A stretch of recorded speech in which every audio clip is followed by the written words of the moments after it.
내 양육 방식에 문제가 있다는 사실이 치명적인 상처가 될 것 같을 때 뇌는요, 그 정보를 차단합니다. 정당한 이유를 붙여서 부모 자신을 지키는 거죠. 무의식적 방어 기제뿐 아니라 자녀 문제를 자녀에게만 돌리게 합니다. 아이는 고쳐야 할 대상이야, 통제의 대상이야 이렇게 설정하면 부모 자신은 변화할 필요가 없으니까. 안녕하세요, 부모교육 전문가 임영주입니다.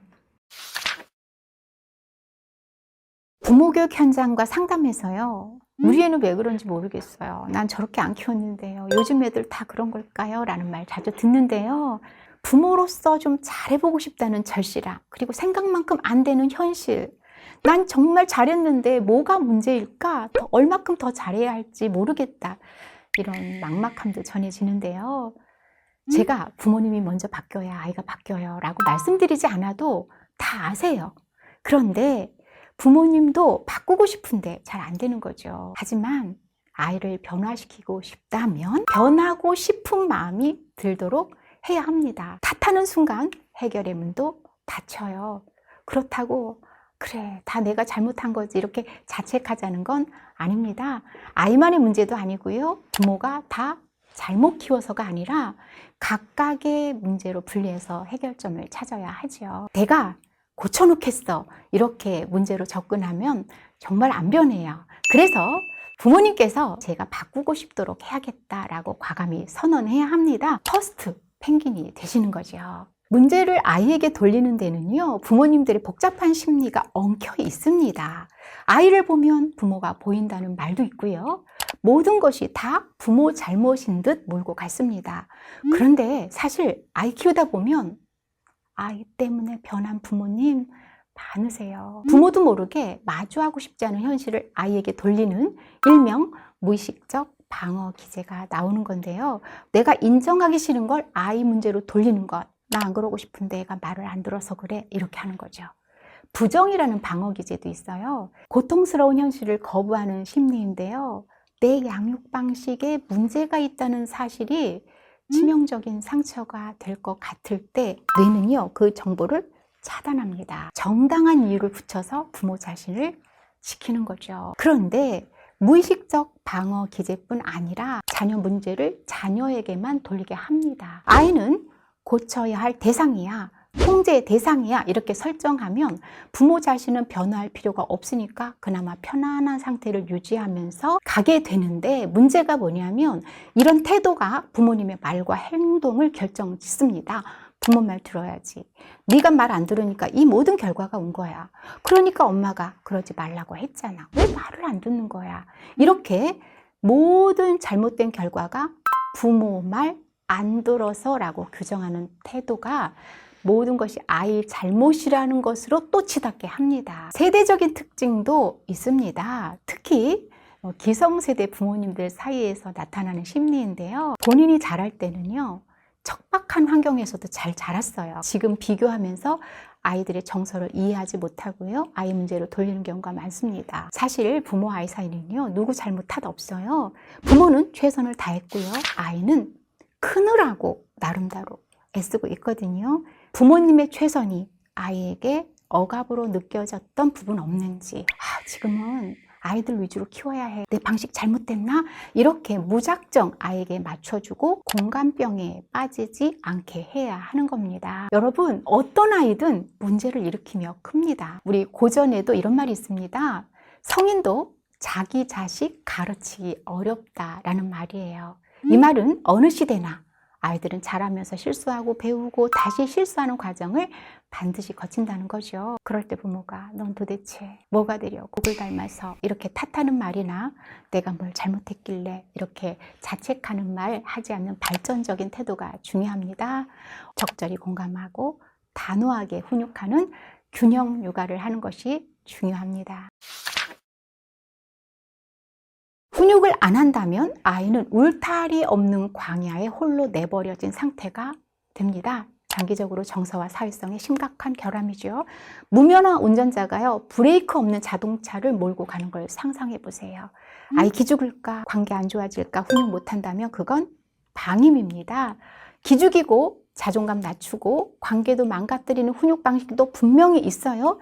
부모 감정에 따라서 이랬다 저랬다 하는 겁니다. 부모의 기분이 훈육의 기준이 되면 옳고 그름이 아니라 눈치만 배웁니다. 3살 아이가 이렇게 티슈를 뽑아요. 어느 날은요, 그렇게 재밌어? 다 뽑은 건 다시 티슈통에 넣자. 그랬다가 어느 날은 야, 누가 휴지 갖고 놀랬어. 그럼 아이는요, 기준이 뭔지 몰라요. 부모 기분만 살핍니다.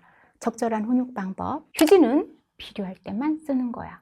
이렇게 이야기해 주는 겁니다. 약국에서 2 아이가 뛰어 들어왔습니다. 오늘은 아무것도 안 사줄 거야. 엄마가 화가 잔뜩 난 상태입니다. 어림도 없어 그랬거든요.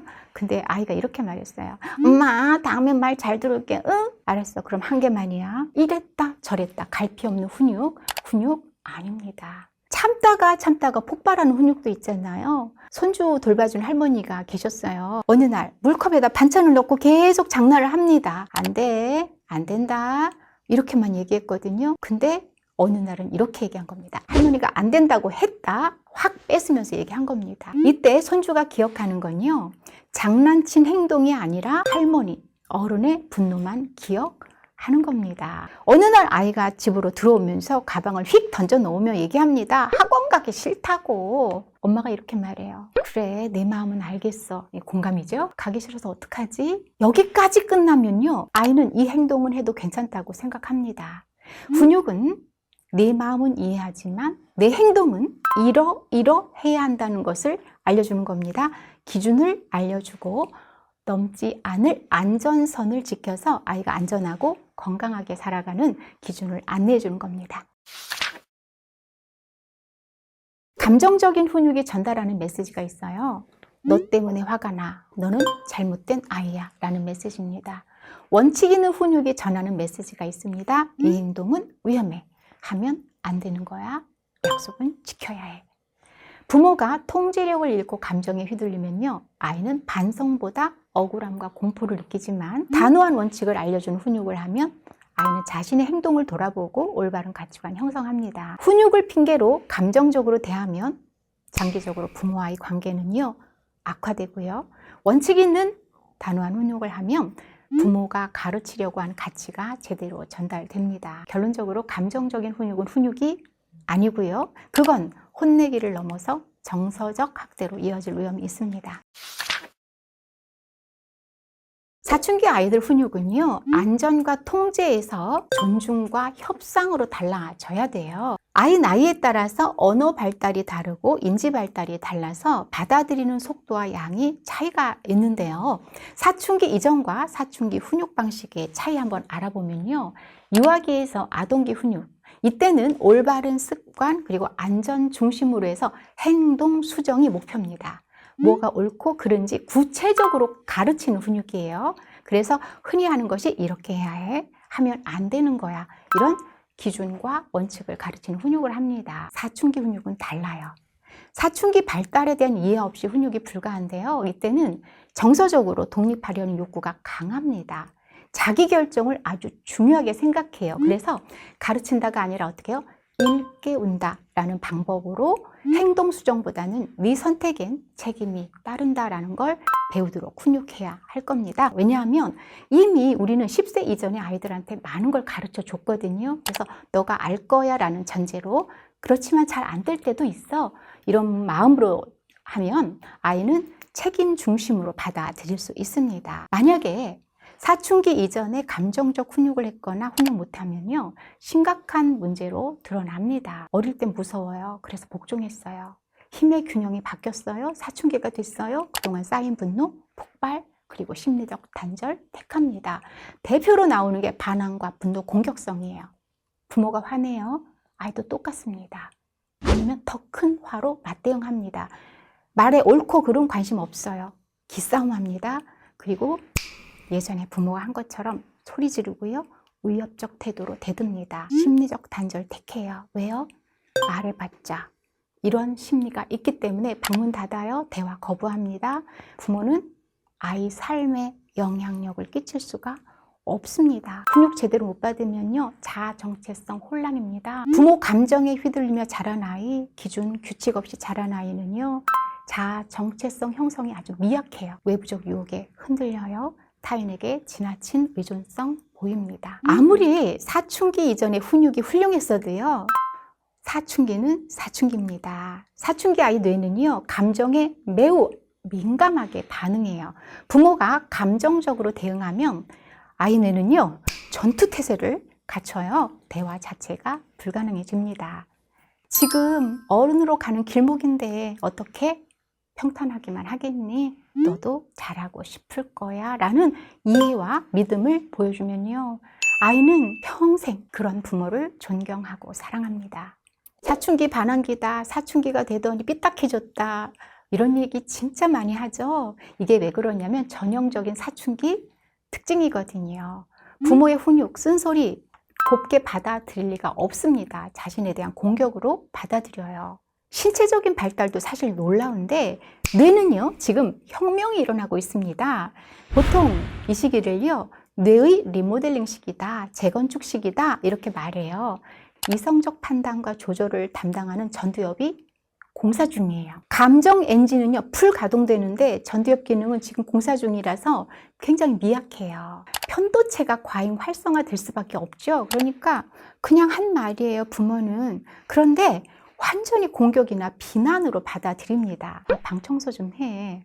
그럼 아이 편도체는요, 날 비난하는구나, 영역 침범하는구나, 이렇게 위협신호로 감지해가지고요, 공격으로 오독합니다. 내 방에 들어오지 말라고, 내 방에서 나가라고, 왜 맨날 잔소리야, 이렇게 외치는 이유입니다. 부모의 말을 생존에 대한 위협으로 느껴서 대드는 거지, 절대로 부모님을 무시하거나 부모님을 함부로 대해서 그런 것이 아니라는 거죠. 그러니까 뇌가 시키는 일이다라고 생각하면 될 겁니다. 심리적인 측면에서 사춘기를 이해해야 하는데 이때 독립 본능이 굉장히 강해요. 나라는 자아를 세우는 시기예요. 그러니까 부모님이라는 권위와 충돌이 일어납니다. 내 영역, 내 생활 방식, 이걸 지키기 위해서 부모님 원칙을 밀어내야 돼요. 특히 심리적으로 수치심에 민감해요. 부모가 이렇게 결점을 좀 말하거나 부정적인 조언을 하면 내 존재 가치에 대한 공격으로 느껴서 방어적으로 나오는 겁니다. 사춘기 자녀와 대화하려는 전략, 전쟁하지 않는 전략, 이걸 이해하면요, 부모님의 태도가 달라지고 말투가 달라집니다. 이해와 오해는요, 하늘과 땅의 차이입니다. 아이는 다 컸다고 생각하지만 현실은 미성년 아이입니다. 전두엽 발달 미완성이라서 감정 폭발, 이성적 조절 아직 어려움. 아이가 잘못된 게 아니라 크느라 그렇다라는 거 꼭 이해하시고요. 타이밍 전략을 써야 합니다. 감정이 격앙됐어요. 편도체에서 감정이 지나가길 기다리는 건데 정말 좋은 방법, 스탑이에요.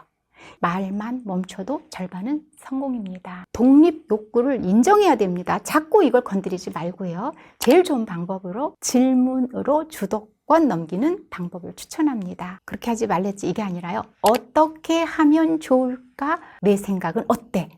의견 묻고요, 선택권 주는 겁니다. 나라는 자아상을 세우는 시기라서 아이가 선택한 거에 실천력 높아지고요, 책임의식이 높아집니다. 시간을 믿고 기다리는 겁니다. 이 또한 지나가리라 있죠. 어려운 시기예요. 부모님의 부모다운 모습, 진면목을 보여줄 골든 타임입니다. 이때 보였던 부모의 모습이 평생 관계를 좌우해요. 사춘기 자녀의 부모님께 저 이 세 가지 추천합니다. 상처 줘도 상처받지 않을 마음의 갑옷이에요. 아이가 상처 준다고 하는 말 많이 하는데 줘도 받지 맙시다. 아이의 공격적인 말과 태도에 상처 받지 않으려면요, 관점 달리해야 돼요. 쟤 왜 저래가 아니라 크느라고 그렇다, 어른 되느라고 그렇다, 뇌 발달하느라 그렇다, 심리적으로 성장통 겪고 있다. 일관되게 안전기지가 되어 주셔야 합니다. 아이가 거칠게 밀어내고 반항해도요, 부모가 손을 놔버리면 아이는 패닉, 공포 상태에 빠집니다. 넌 여전히 사랑하는 내 아이고 우린 너의 부모야, 사랑한다, 이 메시지를 지속적으로 보내야 합니다. 우리 아이는요, 지금 거친 세상과 마주하고 있어요. 공부도 어렵습니다. 돌아와 쉴 곳이 있어야지 우리 아이가 내일 또 힘차게 나가서 성취할 수 있습니다. 이 원칙에 물러섬이 없는 부모의 모습 하면은요, 손흥민 아버지 손흥정 생각이 나거든요. 우리 사춘기 이해하자고 이렇게 한다고 해서 끌려가자는 거 아니에요. 손흥정의 얘기를 한번 좀 떠올려 볼게요. 흥민이가 좋아하는 거 말리지 않았다. 하지만 하지 않을 일엔 타협하지 않았고 원칙엔 물러섬이 없었다. 이 인터뷰 기사를 읽으면서 권위 있는 부모님의 모습이 아닐까 생각했습니다. 사춘기 자녀와 갱년기 부모는요, 이발력이 아주 강한 폭탄 모여있는 상태, 이렇게 표현해도 과언이 아닌데, 왜냐하면 생애 주기에서 가장 예민한 두 시기가 충돌하기 때문입니다. 특히 사춘기 아들하고요, 갱년기 엄마의 기싸움, 사춘기 딸과 갱년기 엄마의 치열한 말싸움, 이거 굉장히 해결이 까다로운 조합이지만 거의 모든 가정에서 일어나는 갈등입니다. 때가 되면 배고프잖아요. 배고프면 먹잖아요. 이건 자연스러운 생리 현상입니다. 한 번 먹었다고 계속 배 안 고프진 않아요. 갈등 해결했다고 해서 또 갈등이 안 생길 리 없습니다. 갈등은 없애는 것이 아니라 관리하는 것이다. 갈등은 성장점이 될 수 있다. 이런 마음으로 갈등을 줄이고 해결하는 것이다 라고 보는데요. 칡과 등나무예요. 이 자연에 비유한 이유가 있습니다. 이 두 나무는 직선으로 성장하지 않고 어때요? 얽히면서 성장해요. 아이도 부모와 얽히면서 성장해요. 갱년기 엄마하고 사춘기 딸 볼까요?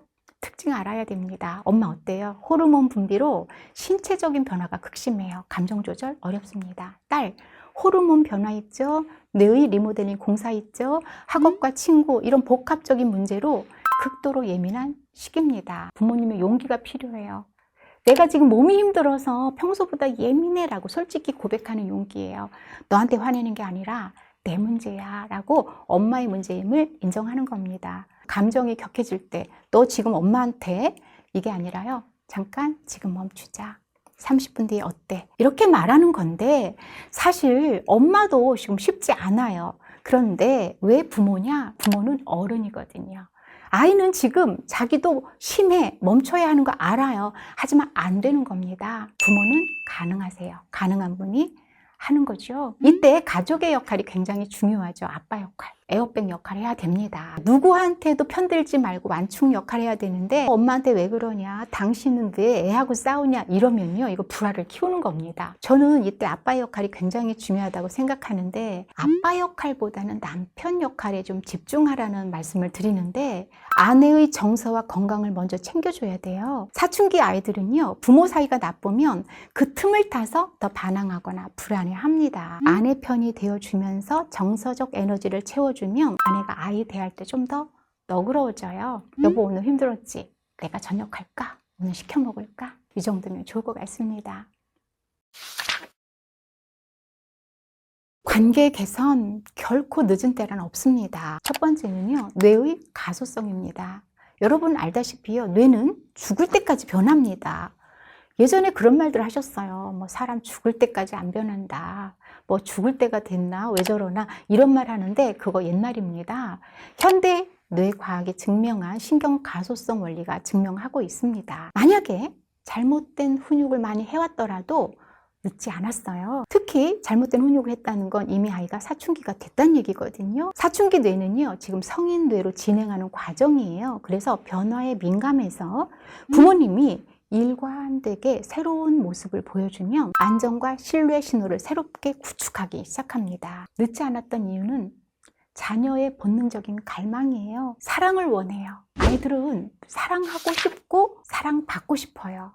아무리 부모와 사이가 나빠도요, 무의식 깊은 곳에 인정받고 사랑받고 싶다는 본능이 있습니다. 아이가 반항하는 이유는 부모가 미워서가 아니에요. 내가 받은 상처로부터 보호하기 위해서죠.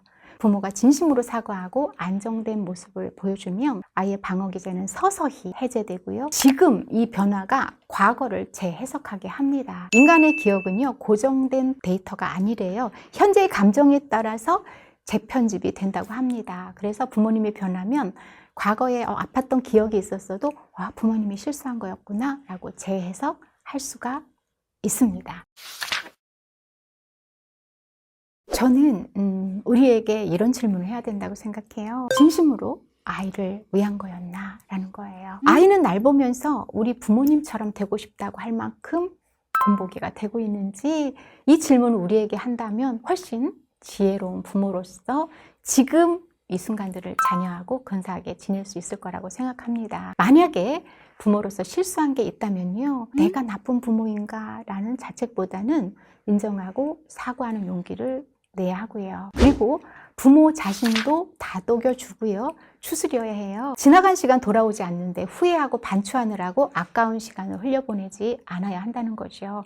다독이고 흘려보내야 이제 더 나은 방법 배웠으니까 해보자 라는 자존감도 올라가요. 부모는요, 다 잘하는 완벽한 사람이 아니지만 더 잘하려고 노력하는 분들이라는 걸 믿고 있습니다. 이렇게 잘하려고 노력하는 부모님의 뒷모습, 아이에게 든든하고 믿을 만한 존재가 되죠. 아이들은요, 말을 안 듣는 데는 천재적인데 모방하는 데는 더할 수 없이 천재적이라는 말이 있습니다. 우리 아이들은 지금도 부모를 보고 있고요, 배우고 있고요, 닮고 있습니다.